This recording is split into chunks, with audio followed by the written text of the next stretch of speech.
thanks again for joining us. And as we continue to monitor the EU leaders' meeting, which continues today in Brussels to further discuss security and energy after the Russian oil deal. And we'll talk some more about this because leaders reached an agreement last night, an agreement in principle on banning oil imports from Russia. Now, once legally imposed in the coming days, the embargo will hit seaborne shipments of Russian oil and encompass most imports from Russia once Poland and Germany stop buying it by the end of 2022, which diplomats and officials from both countries say is now government policy.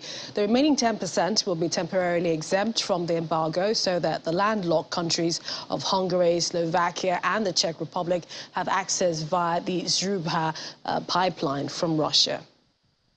I'm optimistic about the plan's success where Latvia and Estonia.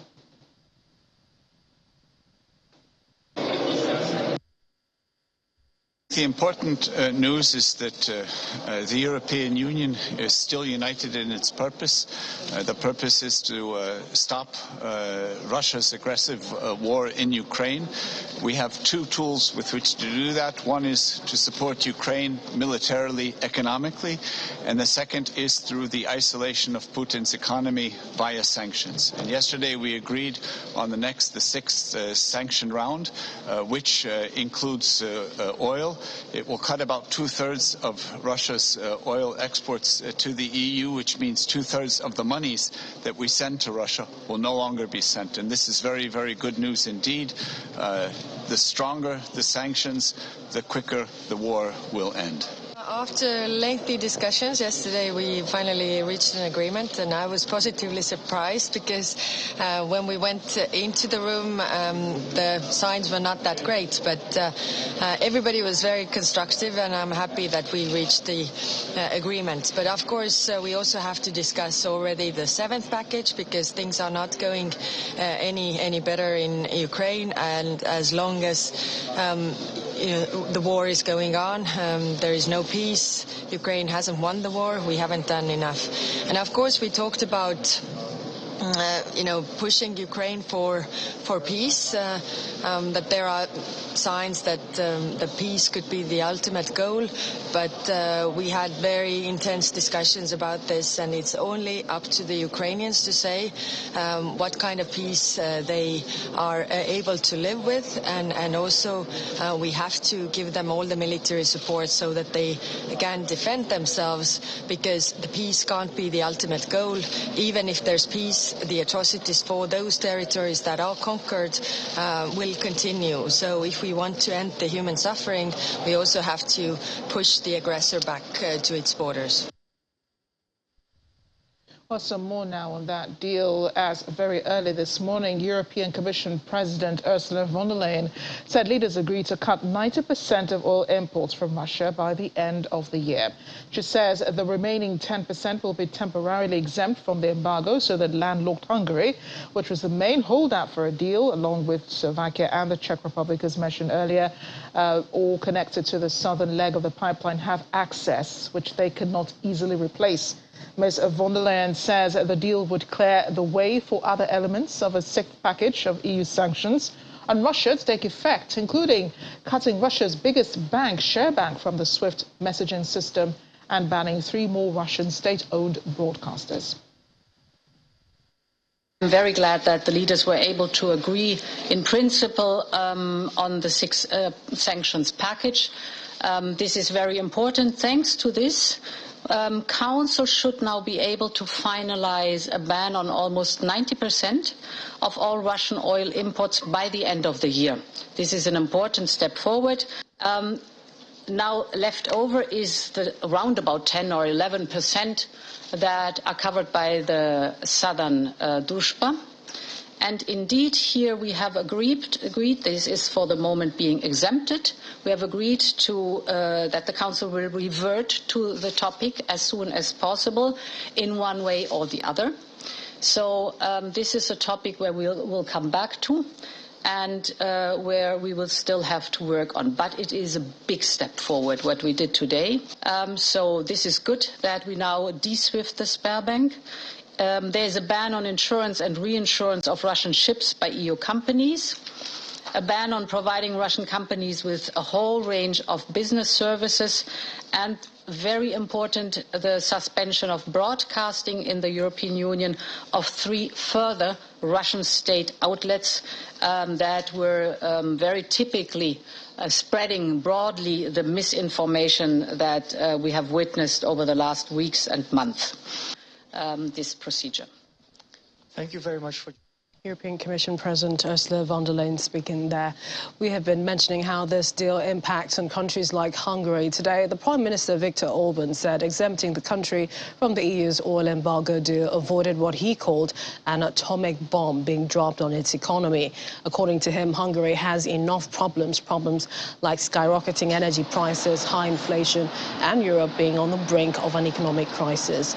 Hungary has been handed concessions to agree an oil embargo on Russia over its invasion of Ukraine by making a promise that the EU's embargo excludes the pipeline that landlocked Hungary relies on for Russian oil. The bloc aims to reduce Moscow's income to finance the war it launched 100 days ago.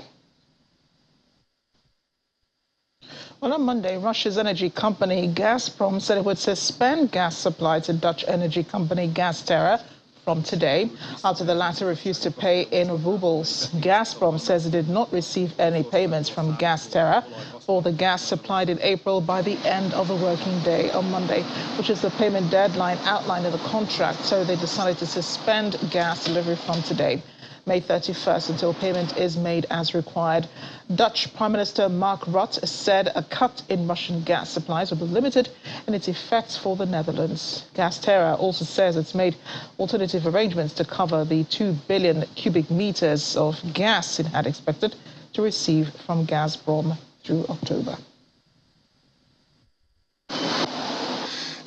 Namelijk dat lijkt beperkt te zijn in zijn effecten, omdat het niet om hele grote kubieke meters gaat, dus grote hoeveelheden gas, aantallen BCM's. Maar we gaan het natuurlijk heel goed bekijken. Je moet echt wel even precies zien wat de impact is, maar het lijkt in eerste instantie mee te vallen.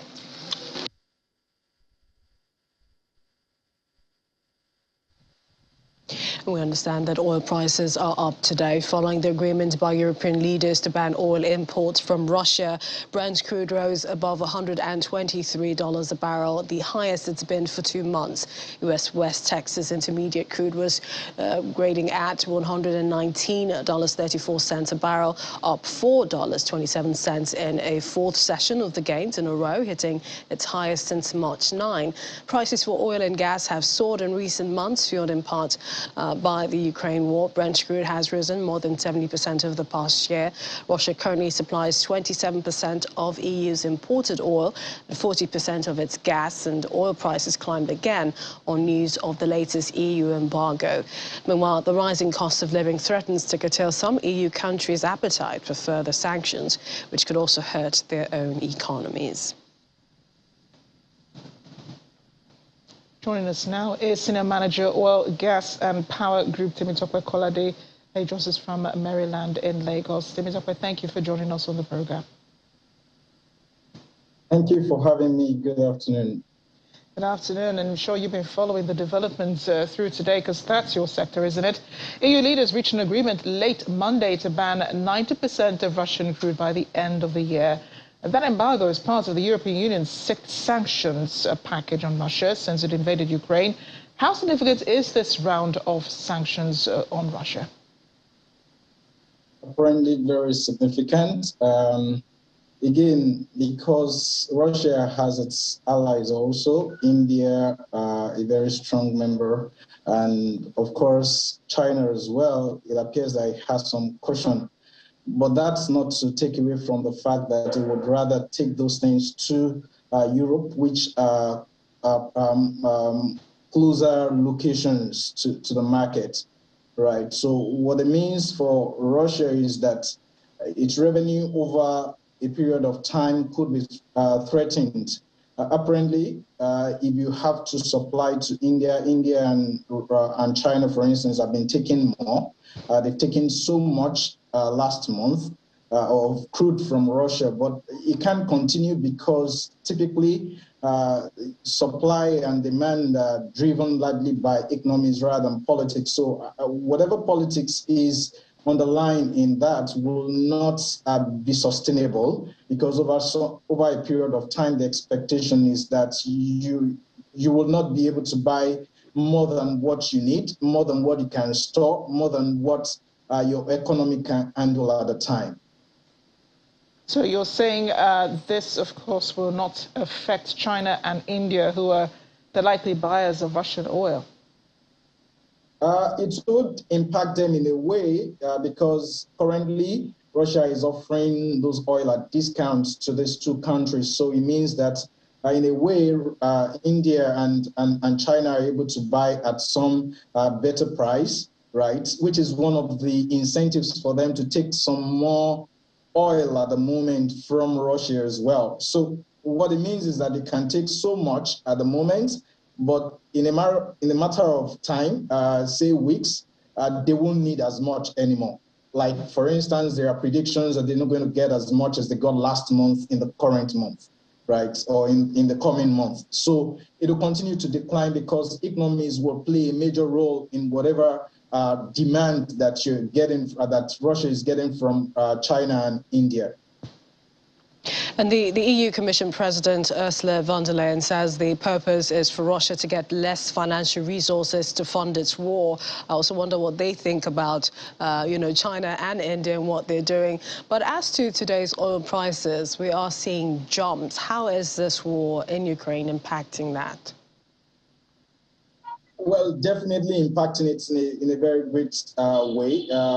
Number one, from speculations, because people are already reacting. Across Europe, it means that except for the likes of Hungary and maybe a few other countries, the Czech Republic, for instance, that would continue to get oil from Russia, it means that the other countries that have opted out, that have aligned with the sanctions by the EU, would have to get it at a bigger cost, right? So the expectation is that really if they're getting it at a higher cost, you're changing your source of supply, you're going to have to pay more for it.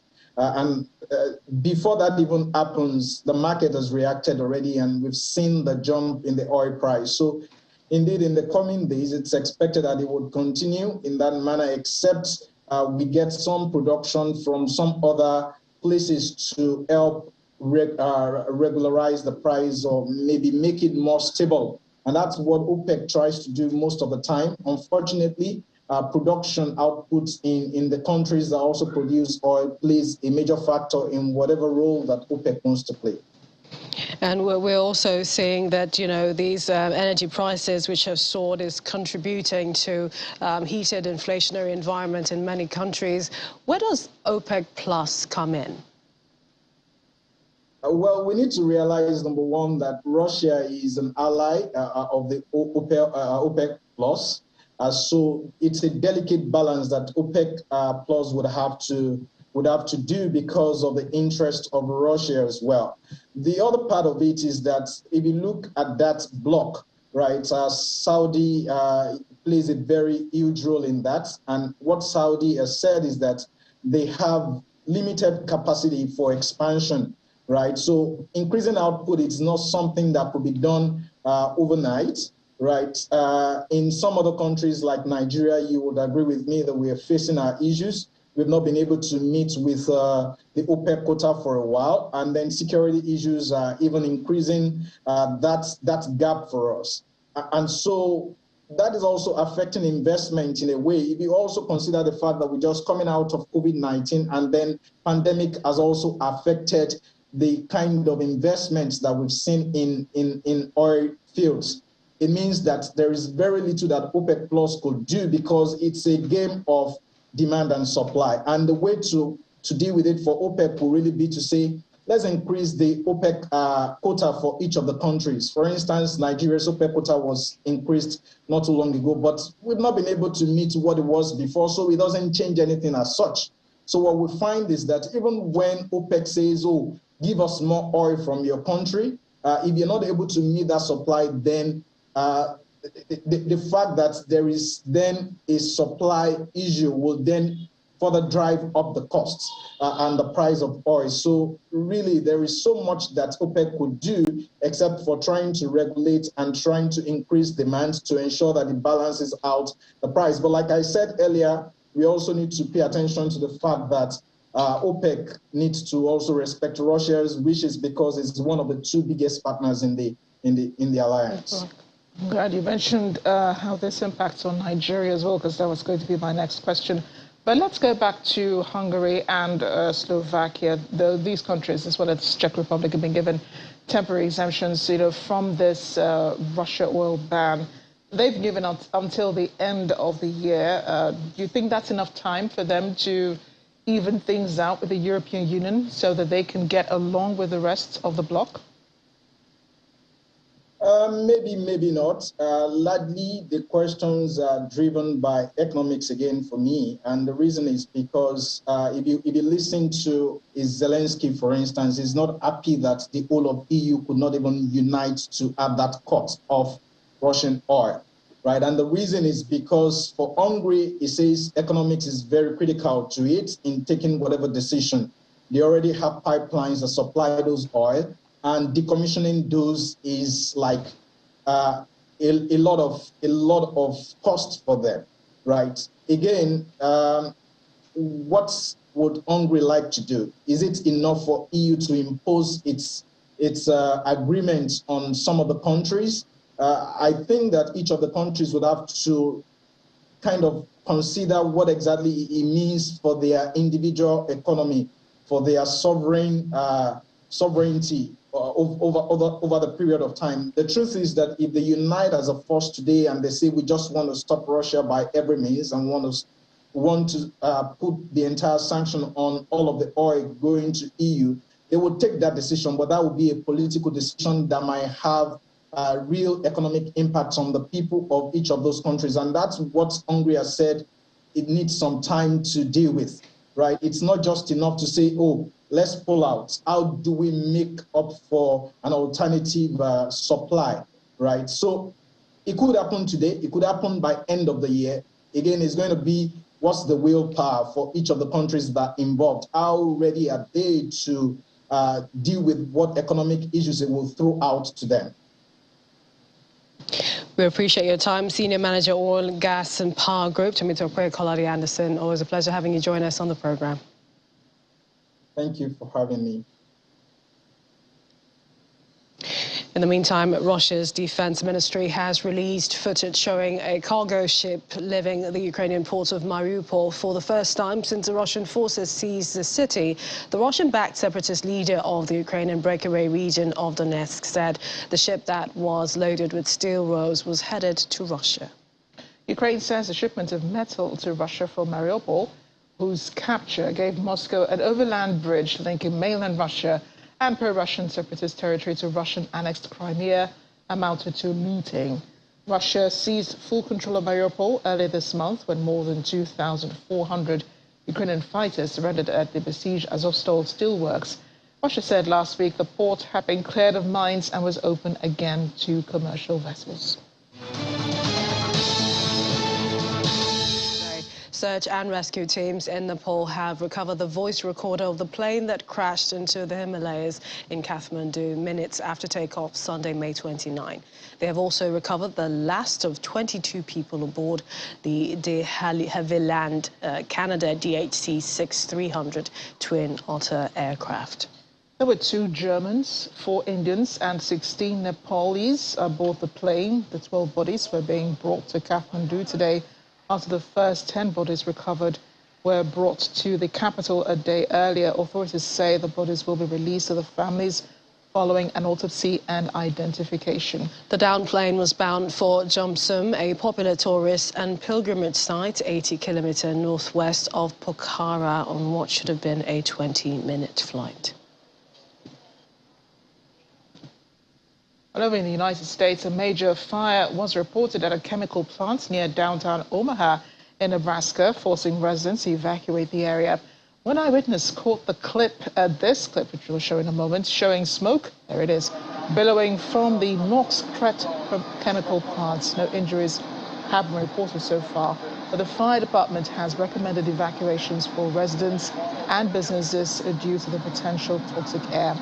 As of last night, fire departments were trying to bring the fire under control, and no one knows what caused the fire. China says it is strongly dissatisfied with and firmly opposes to U.S. Senator Tommy Duckworth's visit to Taiwan. Senator Duckworth was in Taiwan for a meeting with President Tsai Ing-wen. President Tsai later said the U.S. is planning on cooperation between its National Guard and Taiwan's military. Duckworth is said to be one of the sponsors of the Taiwan Partnership Act, which had received bipartisan support in the U.S. Congress, but has yet to become law. China's military said last week it had recently conducted an exercise around Taiwan as a solemn warning against its collusion with the United States. And that came after U.S. President Joe Biden angered China by appearing to signal a change in a U.S. policy of strategic ambiguity on Taiwan, by saying the U.S. would get involved militarily if China were to attack the island. U.S. officials said there had been no change in policy.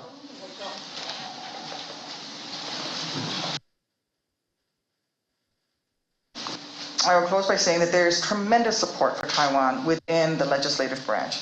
Our president has shown his support for Taiwan.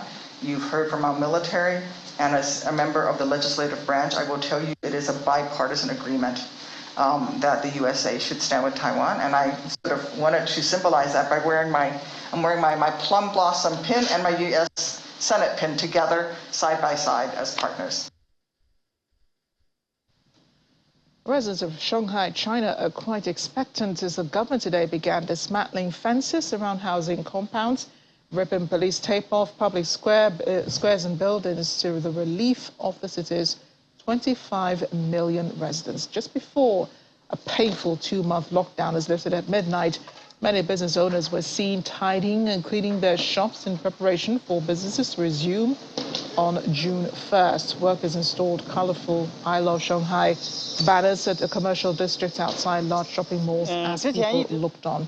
Much earlier today, Shanghai restored offline businesses in an orderly manner, starting on the first day of June, following the financial hub brought under control the latest COVID-19 resurgence that broke out in early March. Except those who live in medium and high risk zones, lockdown zones and control zones, people who work for the party and government institutions can return to work as normal. Over in Singapore, many companies have been using robotics to gill up jobs amid a labor crunch in the city-state. Its Minister of Manpower says some industries are experiencing personnel shortages due to COVID-related restrictions on the inflow of foreign manpower. It said from December 2019 to September 2021, non-resident employments declined by 235,700 for the country of around 5.6 million people. Singapore is highly reliant on foreign workforce to staff many jobs, especially in the services, hospitality and construction industries. And the ministry said COVID-19 has accelerated the pace of technology adoption and automation by businesses to meet this manpower shortage. Singapore has one of the highest robot densities in the workplace, according to the 2021 World Robot Statistics Report by the International Federation of Robotics. The tech-savvy nation has 605 robots installed per 10,000 employees in the manufacturing industry, second highest after South Korea's 932. Japan, Germany and Sweden round up the top 5 in the world.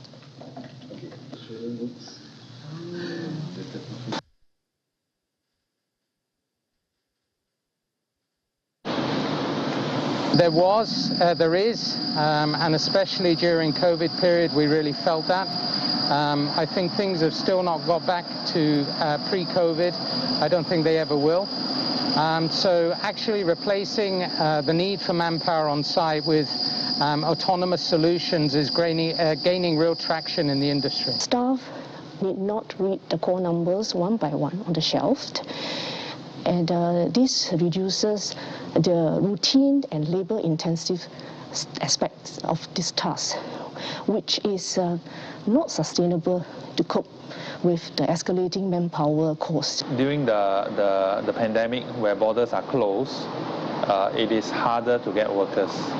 And therefore, because we're already used to using robots, it does help us to save on manpower. The industry is also coming up with more applicable robots to be used for the cleaning industries. For example, over here we also have a pest control robot that enable us to detect and eliminate mosquitoes. We are solving a universal problem within F&B, not just Singapore or Japan, but around the world. And automation will come in to assist us. So, this is the biggest pain point for all F&B operators. And in fact, we are hiring engineers, software engineers, data scientists, and we're in fact hiring a much more highly paid workforce to automate this industry. Let's look at the weather, not here, but in Mexico, where the southern Pacific coast got hit by Hurricane Agatha on Monday, as it plowed into beach resorts, bringing torrential rains and a threat of flooding. The first named storm in the eastern Pacific this year. The U.S. National Hurricane Center says Agatha hit a Category 2 storm, barreling ashore, blowing sustained winds of 105 miles per hour west of the beach town of Puerto Angel in Oaxaca State. A hotel employee at the popular Mexican surf resort in Puerto Escondido said all guests had been placed in street-facing rooms as a precaution. Before the storm made landfall, local officials said they set up 200 shelters in Oaxaca with capacity to shelter 26,000 people. Agatha is expected to dump 10 to 16 inches of rain in Oaxaca and up to 20 inches in some areas, which could spark lethal flash floods and mudslides. However, by early evening on Monday, Agatha's winds had died down to around 80 miles per hour, and it was forecast to diminish to a tropical storm during the night.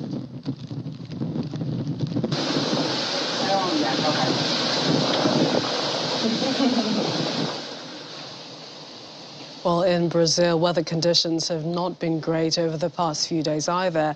President Jair Bolsonaro on Monday visited the state of Pernambuco, where mudslides and major floods caused by heavy rains tore through several urban neighborhoods. Authorities say at least 91 people have died. The president said he regretted the use of the tragedy for political purposes and stressed that the government must roll up its sleeves and help the victims' families. This is the fourth major flooding event in 5 months, underlining a lack of urban planning in low-income neighborhoods throughout much of Brazil, where shanty towns are often built on hillsides prone to collapse. The destruction also comes as scientists begin to question whether abnormal rain cycles in Latin America's largest nation could be a result of climate change.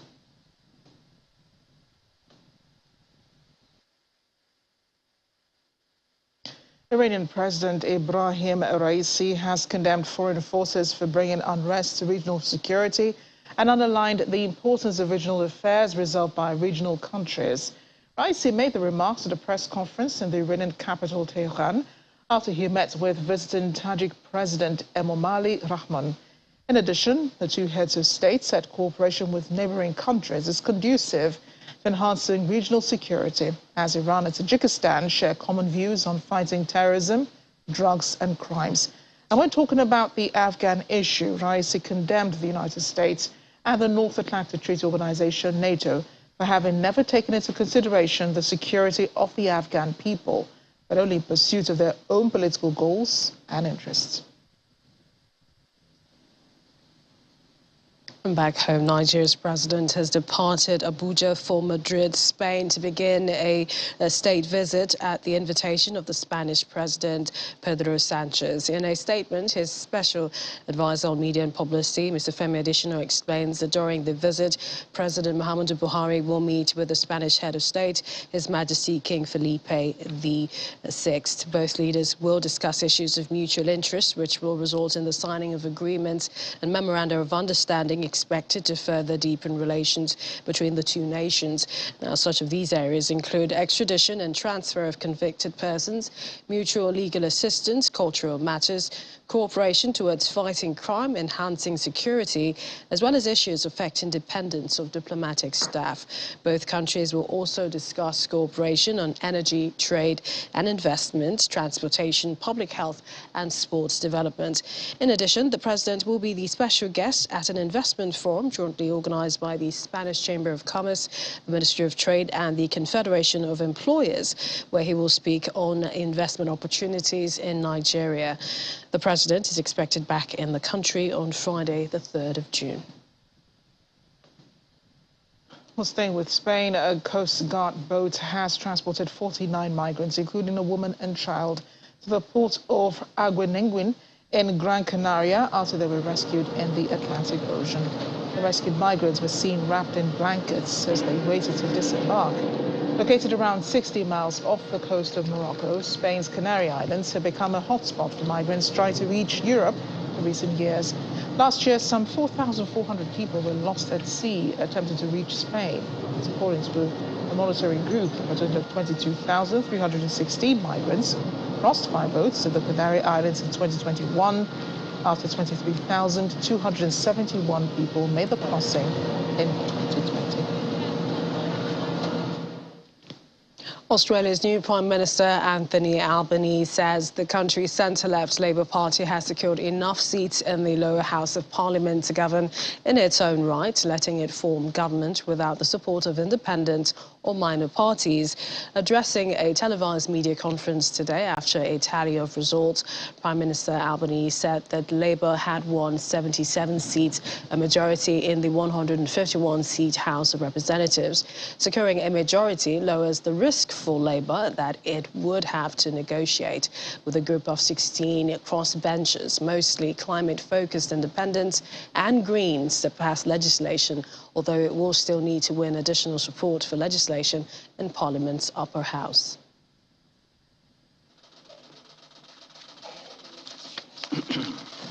Today, Labor has claimed the 77th seat in the House of Representatives with the election of, or the re-election of Fiona in the seat of Gilmore.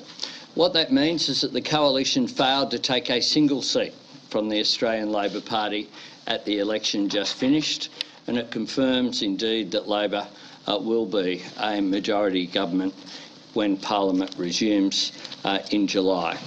Richard Marles will be Deputy Prime Minister and the Minister for Defence. Penny Wong will be the Senate Leader and the Minister for Foreign Affairs.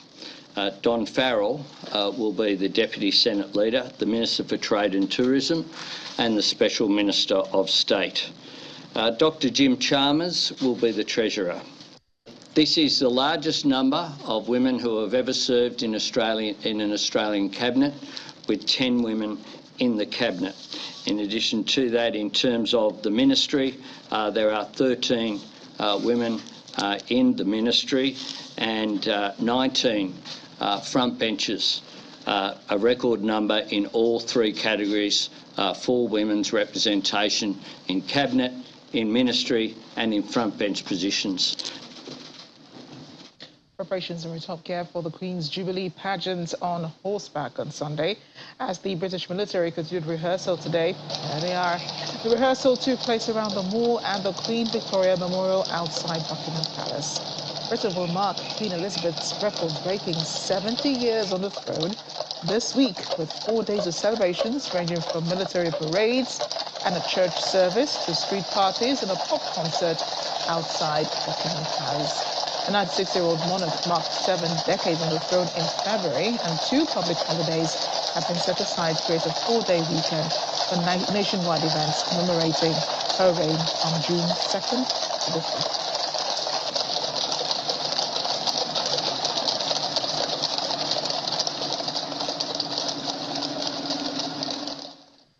It is more celebrations for the Queen's historic Platinum Jubilee planned to take place in the UK over a 4-day bank holiday this week.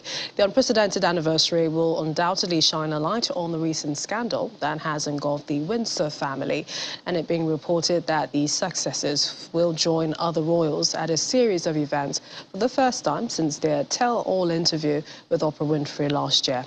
Our London correspondent Juliana Olenka has been speaking with the royal commentator Thomas Mace Archer Mills about what we should expect.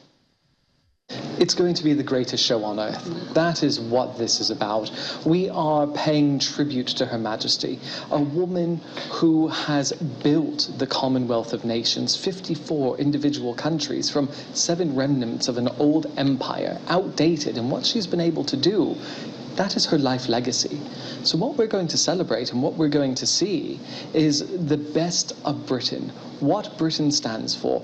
It is the #1 in soft power in the world, and when we want something, we actually usher the Queen and her family out to make sure that we get it, because there's no one better to represent this country than Her Majesty, but also no one better to represent 54 individual nations than the Queen. I think a lot of people will agree with you. Some may not agree with you, Thomas. We know there has been so much scandal. There's scandal in everybody's family. Of course. But with the Windsors, it's all played out on social media where peasants have an opinion and can spread them widely. What do you think is likely to happen once this day has subsided? Do you think that social media and people's opinions are going to change the way the royal family does business in the future? It already has. Social media is instant. Everything is just a click away. Media has never traveled. Information, whether right or wrong, true or false, has never traveled so quickly in our lifetime than through social media. So if someone's towing the line of something that might not be factual and actually the way it is, we actually don't know what the truth is or what the falsity is. And with the palace's line of never complain, never explain, it always leaves people to say, well, if they're not defending themselves, they're guilty. Because in this day and age of expiring information, the only thing that doesn't expire are answers. And people now feel that they're entitled to have answers. You're a public figure, it's in the public realm, it's of public interest, explain yourself. The Queen doesn't explain herself, she doesn't need to, because she's above that. It's her family that brings the scandal to her, unfortunately. But the way she maneuvers and the way she's handled that over 70 years is absolutely extraordinary.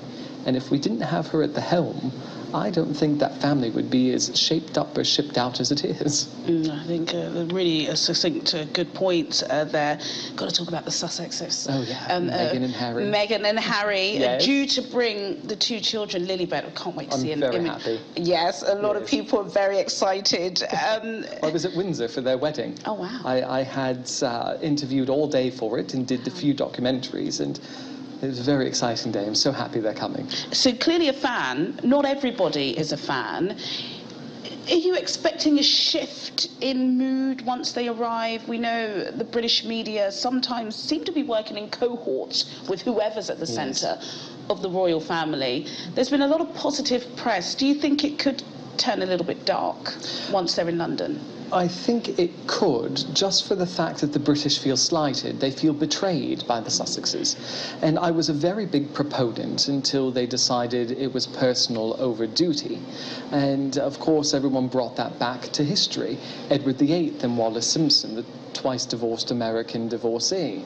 And there was a lot of fallout, as we know, in Oprah and all of the water under the bridge. But bringing their children here now, and especially after the death of His Royal Highness the Prince Philip, and seeing the Queen as immobile at times as she is, the Queen's legacy with her family is unification, and she wants to heal the rift. She doesn't want to leave the crown in disarray and the heir to the throne upset with his son. And what sort of a legacy would that be from a family aspect, not a political or a state aspect? So I think this is her saying, look, I'm not long for this world, so while I'm here, we need to come together and we need to put family first. We need to bury the hatchet, and we need to show this country in this world that the love of family supersedes anything else. President Joe Biden headed to Arlington National Cemetery on Memorial Day to take part in the traditional wreath laying at the tomb of the unknown soldier, along with First Lady Jill Biden and Vice President Kamala Harris. After laying the wreath in silence, the president saluted and then made the sign of the cross as a bugler played taps, a lonely call floating in the late spring air. He then spoke at the Arlington's amphitheater as the nation observes the 154th Memorial Day. President Biden reflected on the death of his son, Bill Biden, who served as a major in Delaware's Army National Guard and died from brain cancer 7 years ago on the same date. Monday's observance comes after the Biden spent an emotional day Sunday mourning the victims of the school shooting in Uvalde, Texas. After arriving from Delaware, Mr. Biden and the First Lady held what has become another Memorial Day tradition, a White House breakfast for Gold Star families. When they returned to the White House from Arlington, the Bidens were joined by families of the fallen in a tree planting ceremony on the White House South Lawn. They planted a magnolia tree in honor of those who sacrificed their lives in service to the nation.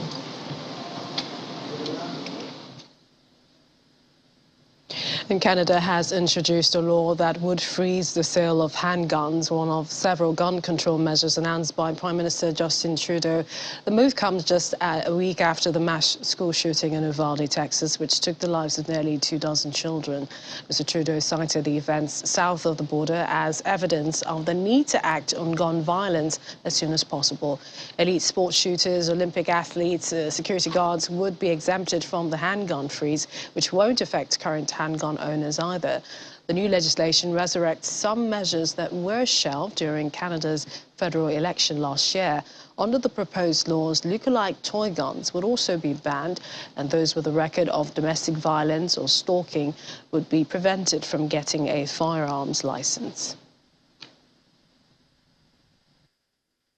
We're also fighting gun smuggling and trafficking by increasing maximum criminal penalties and providing more tools for law enforcement to investigate firearm crimes.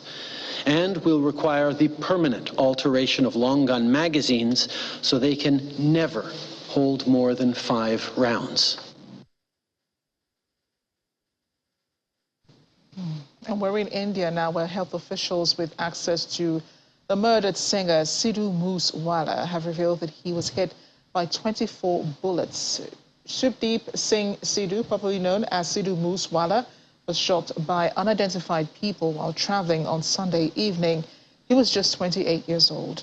Thousands of fans gathered outside his village home to pay their respects. He was cremated early today. 6 people have been detained in connection with the murder. An attack that took place a day after his security was trimmed by the state government. And the murder has led to a political storm, sparking massive outrage from fans and opposition leaders. Punjab's Chief Minister Bhagwant Mann has ordered an inquiry led by a High Court judge into the incident. Video footage later released of his car showed it was sprayed with bullets, with a number of them piercing the windscreen and the bonnet. Here on the continent, rebels in Eastern Democratic Republic of Congo have retreated from areas they recently captured in clashes with government forces in North Kivu province. The fighting displaced more than 100,000 people in the province, but according to local media, many locals are now returning to their homes in Rutshuru and Nyiragongo areas. A spokesperson for the M23 rebels, Major Willie Ngoma, said that they have left those areas in order to make peace. The rebels had advanced to about 20 kilometers from the provincial capital, Goma. It is not clear where they retreated to, but the UN-sponsored radio Okapi reports that they went to positions close to the border with Rwanda. On Monday, government spokesperson Patrick Muyaya had ruled out the possibility of talks with the rebels, terming them terrorists, but the rebel spokesperson said the designation of M23 as a terrorist group made no difference. The Congolese government in April excluded M23 from negotiations held in Kenya, with dozens of rebel groups accusing the group of staging hostilities just before the talks. Egypt has unveiled a major find of 250 sealed coffins containing mummies, 150 bronze statues of ancient gods and goddesses, and other authorities at the Saqqara necropolis south of the capital, Cairo.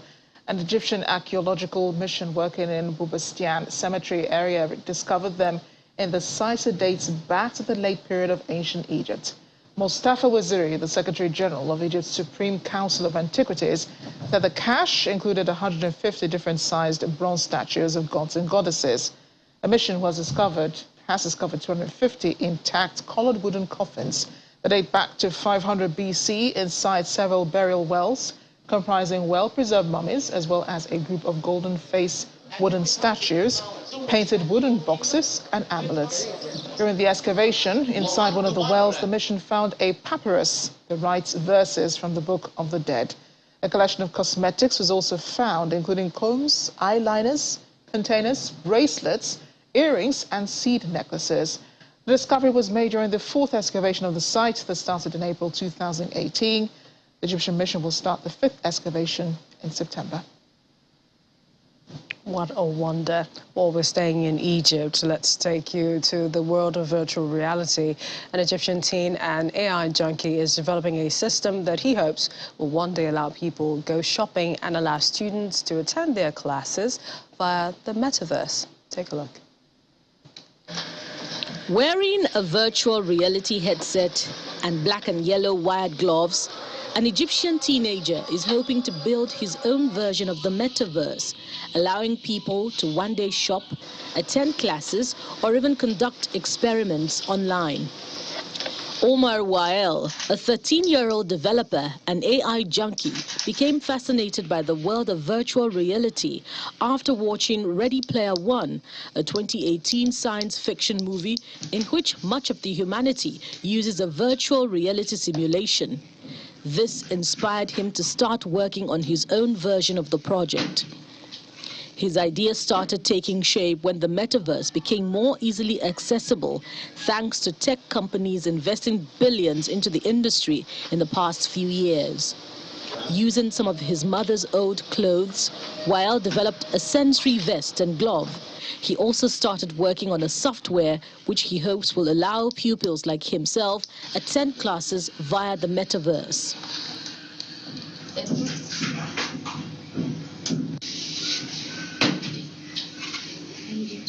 الفكرة جات لي من فيلم اسمه Ready Player One. This headset is considered the head in the virtual reality world, with which I can see what is happening left and right, go up and down. It is the player's head inside the virtual reality world. This saves the environment and reduces traffic. Researchers who work on chemical experiments won't have to buy expensive chemical material. They can simply carry out the experiments in a virtual lab to simulate and see what happens in reality exactly. The teen's passion for AI and technology started when he was only 5 years old. He built his first robot when he was 9. Wael won various local and international awards for his project, The Other World, for which he hopes to secure funding to enable him develop it further.